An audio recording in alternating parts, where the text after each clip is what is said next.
TMC আমলে রাজ্য পুলিশে চুক্তিভিত্তিক কর্মী কত? রাজ্য পুলিশে চুক্তিভিত্তিক কর্মী নিয়ে এবার কর্মী নিয়োগে অডিট। 2024-এর 1 এপ্রিল থেকে 25-এর 31 ডিসেম্বরের তথ্য তলব। কেন এই তথ্য তলব করা হয়েছে, এর পিছনে কারণ কি, জানাবে সোমরাজ। দেখো, যেটা সূত্র মারফত জানা যাচ্ছে যে রাজ্য পুলিশের কাছ থেকে এই রিপোর্ট চেয়েছে স্বরাষ্ট্র দপ্তর।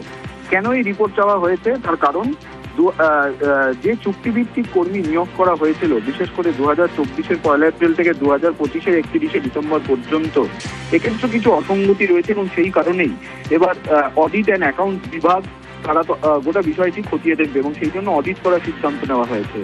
আর সেই কারণে যে রিপোর্ট চাওয়া হয়েছে সেখানে বলা হয়েছে যে চুক্তিভিত্তিক কর্মী নিয়োগ হয়েছে সেখানে নিয়োগের আগে শূন্যপদ ছিল কিনা, বা সরকারি অনুমোদন ছিল কিনা, অর্থ দপ্তরের ছাড়পত্র ছিল কিনা, বিস্তারিত তথ্য রিপোর্ট আকারে পাঠাতে হবে এবং সেই রিপোর্ট পাঠাতে হবে আগামী 24শে জুলাইয়ের মধ্যে।